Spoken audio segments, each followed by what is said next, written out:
Assalamualaikum warahmatullahi wabarakatuh. Yang terhormat dosen dari mata kuliah Basis Data. Perkenalkan, nama saya Muhammad Abdul Nafis dengan NIM 05048086. Pada kesempatan kali ini saya akan mempresentasikan mengenai tugas 3 Basis Data. Jadi langsung saja saya presentasikan tugas 3 milik saya. Baik, pada tugas 3 mata kuliah Basis Data yaitu terdapat tugas ya untuk mengikuti panduan praktikum, yaitu mengenai pertama transaksi pada basis data dan juga basis data terdistribusi seperti itu.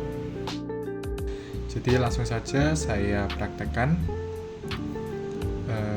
Yang pertama menggunakan studi kasusnya masih sama ya, seperti yang pada soal sebelumnya, yaitu berupa rumah sakit atau klinik atau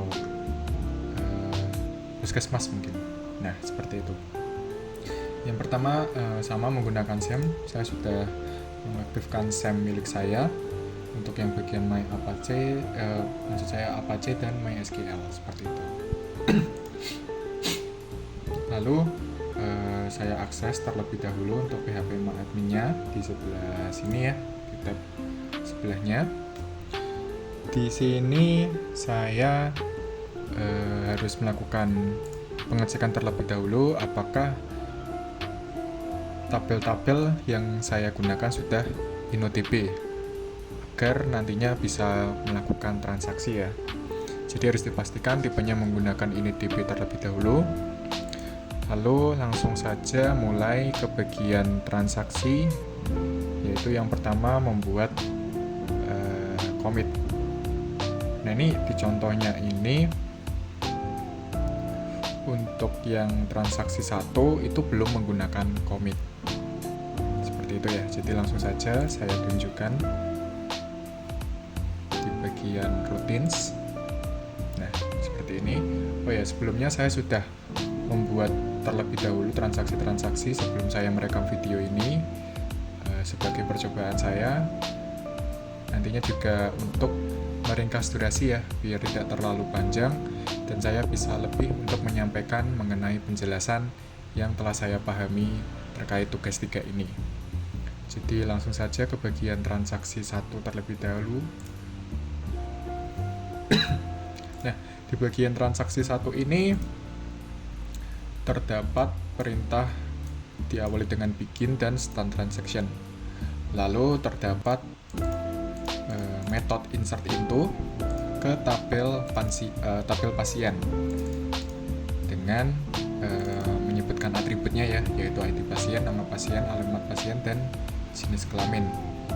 Nah, diberikan isi values. Oh, mungkin biar beda, saya beri data yang tentunya beda dari percobaan yang saya buat sebelumnya sebelum saya membuat video ini ya, biar ada perbedaannya. Nah, ini misal saya buat nama saya sendiri yaitu Abil dengan alamat di Kudus seperti ini. Nah ini jenis kelaminnya saya beri ID ya mungkin ya, atau angka aja, 1 untuk laki-laki, 2 untuk perempuan. Nah nanti setelah itu diikuti select all from pasien dan diakhiri dengan N seperti ini. Nah pada transaksi 1 ini belum terdapat penggunaan commit, sehingga apa yang dilakukan di sini itu belum akan dijalankan atau tidak akan disimpan di database seperti itu. Jadi saya coba langsung contohkan, saya pencet go seperti ini.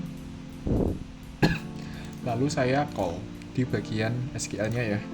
Saya ketikkan call dan juga saya panggil untuk bagian transaksinya, yaitu transaksi 1 ya. Seperti ini. Saya pencet go. Loh, seperti ini ya, muncul ya. Tapi apakah akan tersimpan di pasien, di database pasien?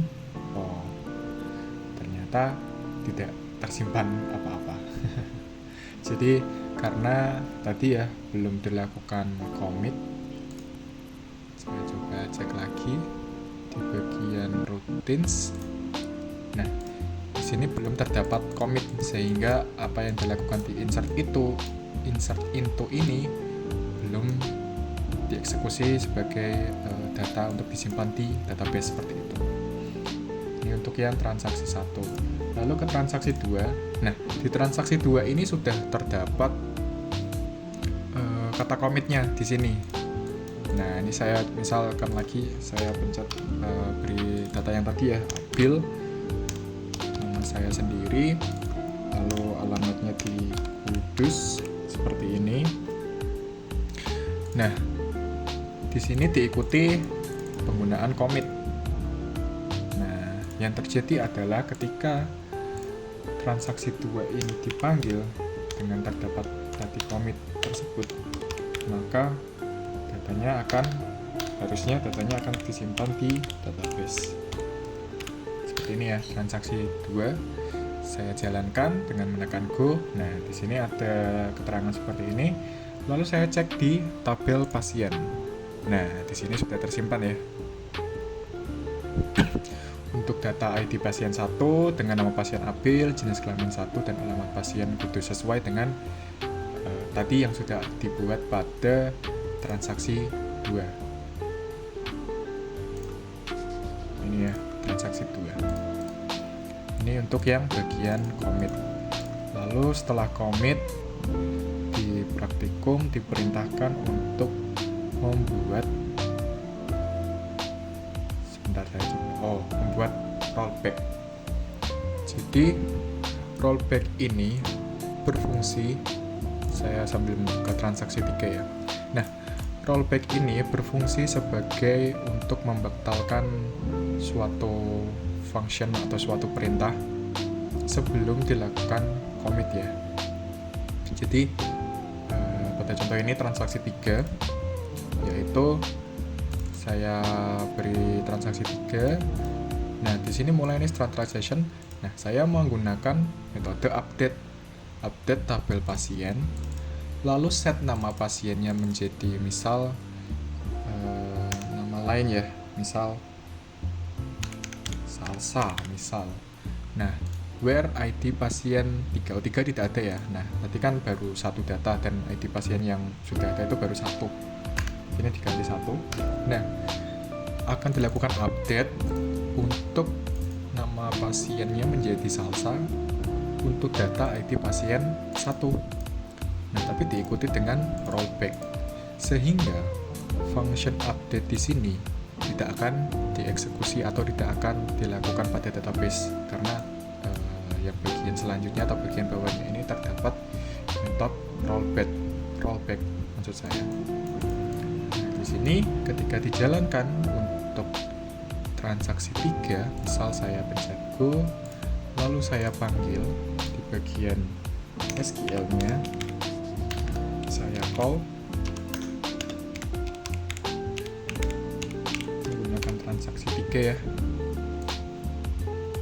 Nah, di sini tidak terjadi apa-apa, tidak ada data yang terbuat di bagian pasien atau tidak ada data yang terupdate karena tadi ya penggunaan rollback, sehingga function update atau metode update-nya tidak akan tereksekusi seperti itu. Itu untuk yang perintah selanjutnya, yaitu rollback. Lalu bagian transaksi 4, saya coba lihat. Oh, di sini untuk transaksi 4 sama ya, jadi ada rollback, tapi setelah itu terdapat function update pasien. Nah, ini saya coba di transaksi 4. Saya kembali buka routines. Nah, di transaksi 4 ini seperti ini ya. Di sini terdapat perintah insert into pasien, ID pasien, nama pasien, jenis kelamin, alamat pasien, dan lain-lain, sesuai dengan atribut yang ada di pasien. Nah, saya ingin memasukkan 2 ya, misalnya 2 dengan nama misal Putra seperti ini. Nah, ini apa ya, jenis kelamin. Jenis kelaminnya saya beri 1 ya, karena putra namanya. Nah, ini lokasinya saya beri, atau alamatnya saya beri Semarang, seperti ini. Nah, akan tetapi di bagian bawahnya ini terdapat function rollback, seperti ini. Harusnya bagian insert ini tidak akan tersimpan atau tidak dieksekusi di database, sehingga tidak ada data baru yang terbuat. Nah, misal nih saya ganti where di bawahnya ini terdapat metode update tabel pasien untuk melakukan set nama pasien menjadi putra ini. Oh, ini salah, ini harusnya saya ganti lagi. Misal nama dosen saya ya, misal ya Mr. Gunawan atau Pak Gunawan, Mr. Gunawan ya, misal biar keren. Mr. Gunawan where ID pasien sama dengan 3 itu belum ada ya tadi ya di database, sehingga ini tidak bisa dijalankan. Misal saya ganti menjadi saya sendiri deh, yaitu ID pasien 1. Nah, nantinya dari sekian code SQL ini yang akan dijalankan adalah yang bagian di bawah ini aja. Yang bagian insert into ini tidak akan dijalankan karena terdapat rollback bagian bawahnya setelah insert into. Nah, ini tidak akan tereksekusi, tidak akan dilakukan penambahan data baru ya. Ini kan insert into kan berarti nambah data. Nah, itu tidak akan ada penambahan data, melainkan hanya melakukan update saja. Nah, ini misal saya jalankan ya dengan transaksi 4.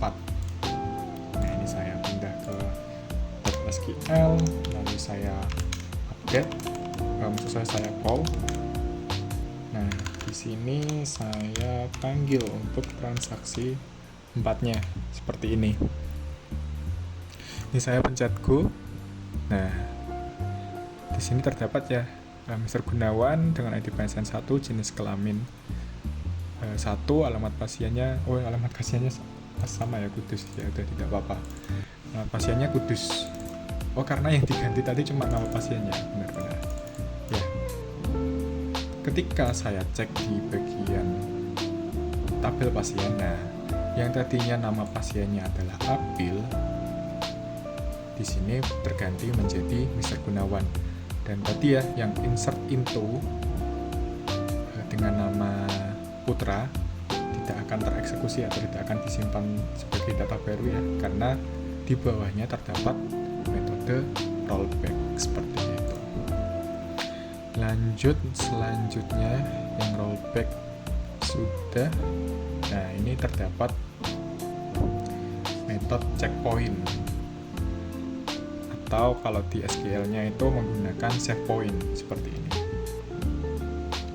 Jadi save point ini digunakan agar ketika nantinya perlu melakukan rollback, nah itu rollbacknya tidak perlu dari awal, melainkan rollbacknya ke save point-nya saja atau ke checkpoint-nya saja, sehingga tidak perlu mengulang dari awal, akan tetapi sudah ada titik checkpoint-nya seperti itu. Jadi langsung saja saya tunjukkan untuk di bagian routines milik saya, yaitu di transaksi 5 ya.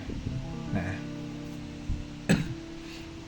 di sini terdapat pertama untuk insert into terlebih dahulu. Nah, ini insert into pasien masih sama ya, menggunakan tabel pasien dan menyebutkan atribut-atributnya.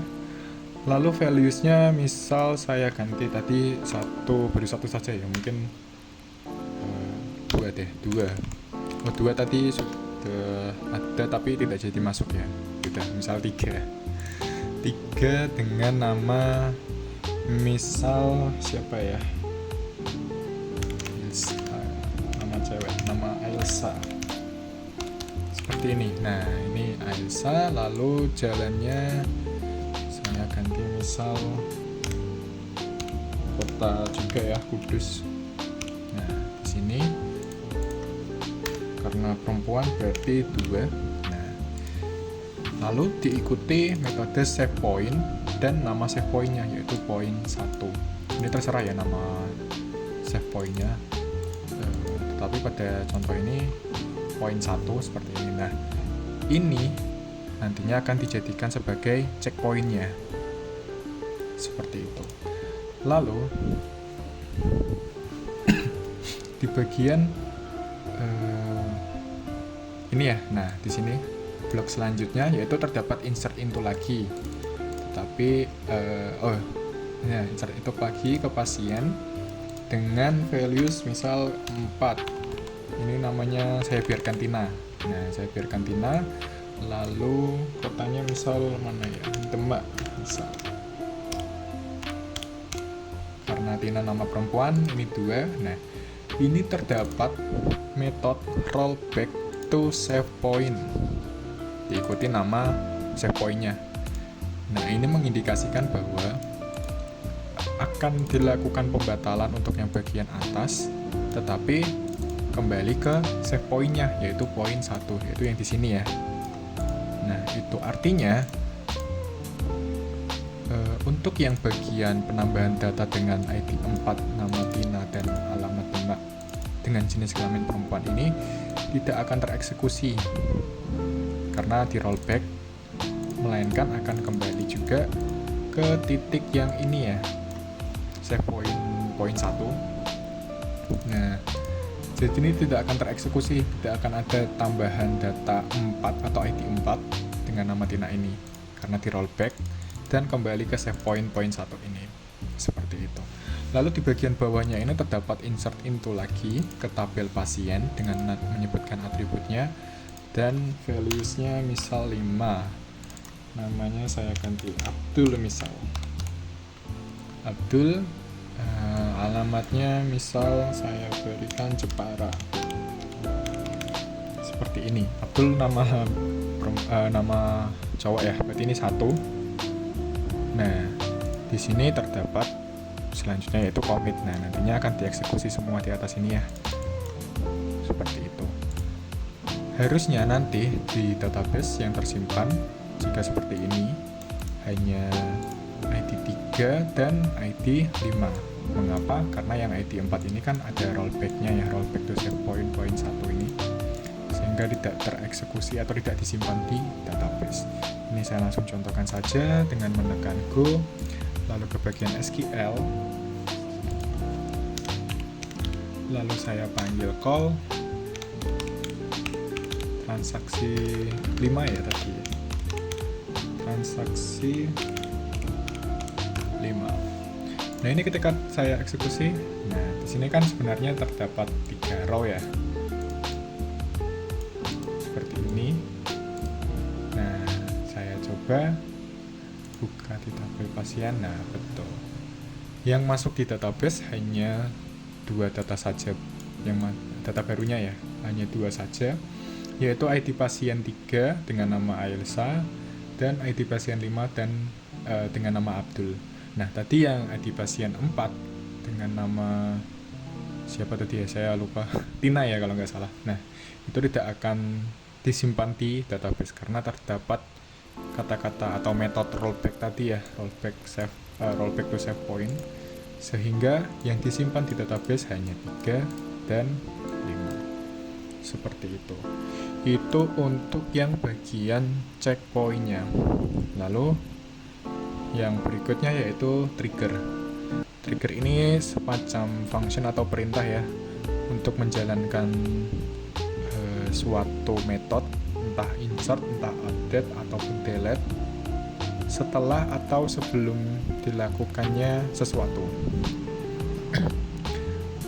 Seperti ini kan terdapat before insert. Nah, berarti triggernya akan dijalankan sebelum insertnya ini terlaksana. Nah, ini ada yang setelah insert, ada yang sebelum update, setelah update, sebelum delete, dan sesudah delete. Seperti itu. Jadi langsung saja saya praktekkan. Yang pertama nanti akan dibuat seperti ini ya, ERD dengan adanya relasi. Nah, di sini sudah saya buat juga, sudah saya siapkan juga dengan ERD. Oh, tampilannya berantakan. Sebentar saya rapikan terlebih dahulu.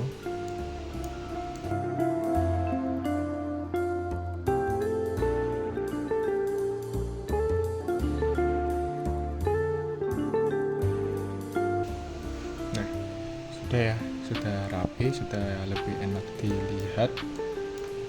Nah, seperti ini. Nah, di sini sudah saya buat ERD dengan relasi-relasinya.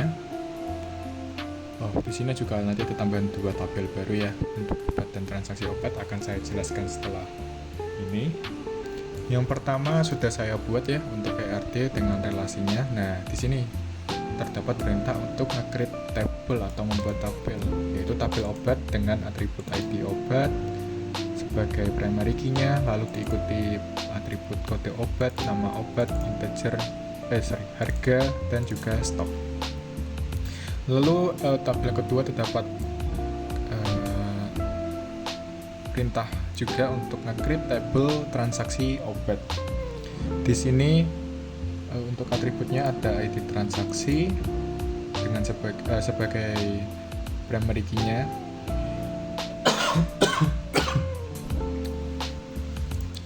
Lalu ada ID pasien, ID obat, jumlah, dan total harga.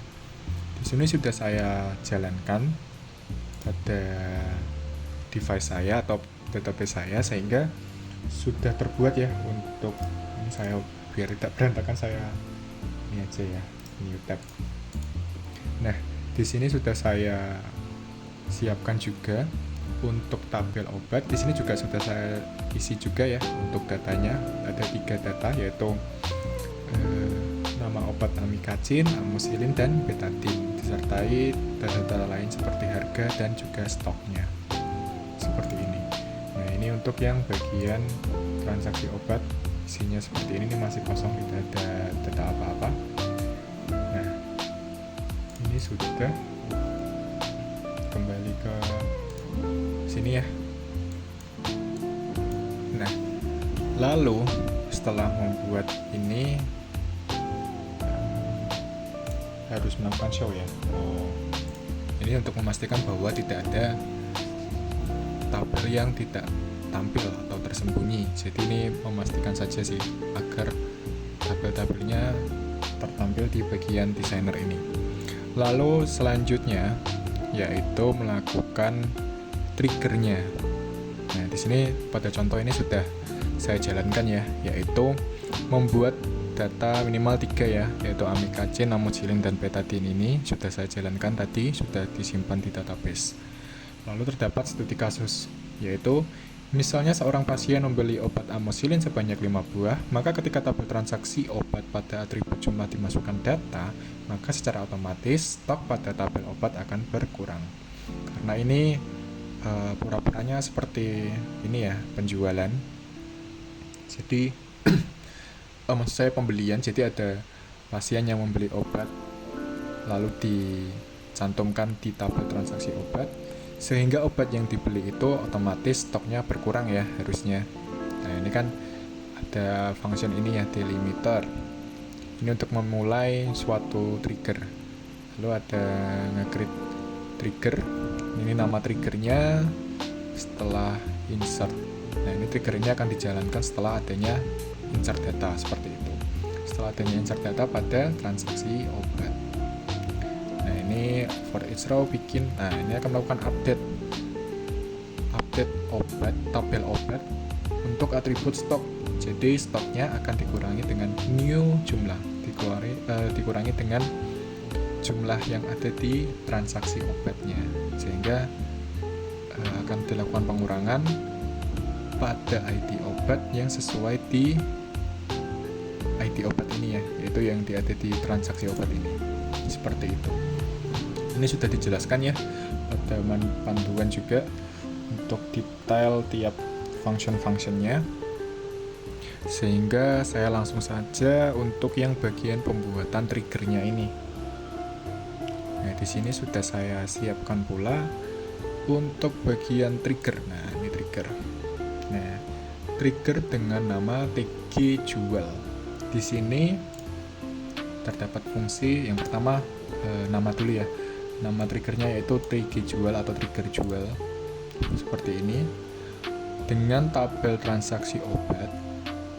Nah, dilakukannya setelah after ya ini. After insert. Berarti trigger ini akan dilaksanakan ketika setelah adanya insert data baru. Seperti itu. Nah ini ya rinciannya, melakukan update yang tadi sudah saya jelaskan pada sebelumnya ya. Akan melakukan stock update pada transaksi obat dengan mengurangi stok dengan jumlah yang ada di transaksi obat atau data barunya nanti. Nah, kurang lebih seperti ini untuk trigger jual atau TG jualnya ini. Lalu pada panduan selanjutnya yaitu diperintahkan untuk memasukkan data pada transaksi obat. Nah ini seolah-olah tadi ya terdapat pasien melakukan pembelian obat. Nah di sini terdapat dua metode, bisa menggunakan SQL language seperti ini atau perintah SQL, atau bisa juga melalui PHP MyAdmin GUI-nya atau Graphic User Interface-nya ya, di tab insert-nya. Jadi biar lebih mudah saya menggunakan tab insert-nya saja, yaitu pertama saya buka di transaksi obat dulu ya. Mungkin saya buka terlebih dahulu untuk misal saya nantinya akan melakukan atau pasien akan melakukan pembelian untuk yang amoxicillin. Nah ini kan awalnya stoknya 20 ya, awalnya stoknya 20, lalu saya tambahkan di transaksi obat ini data transaksi obat. Nah ini seolah-olah terdapat pasien, ini intinya satu pasien dengan nama misal Mr. Gunawan atau Pak Gunawan ini melakukan pembelian obat di tadi ya 2 ya yang amoxicillin ya, dengan jumlah misal 5, harganya gratis deh misal 0 harganya seperti ini. Nah ini kan dibeli 5, nah, sedangkan di stoknya itu ada 20. Harusnya setelah saya menambahkan data ini, nantinya di database untuk bagian obat amoxicillin akan berkurang 5 ya, sehingga datanya menjadi 20 saja. Ini saya coba pencet go. Nah ini sudah tertambah ya satu row insert. Ini di transaksi obat juga, nah sudah tersimpan ya. Nah harusnya ketika saya membuka obat, nah sesuai untuk yang amoxicillin ini stoknya berkurang 5, sehingga total stoknya sekarang ada 15 seperti itu. Itu untuk trigger. Ini triggernya berarti setelah insert ya, after insert seperti itu. Itu untuk yang bagian transaksi database. Nah, baik, jadi kurang lebih seperti itulah mengenai tugas 3 milik saya. Apabila ada kesalahan atau tutur kata yang kurang berkenan, mohon maaf. Wassalamualaikum warahmatullahi wabarakatuh.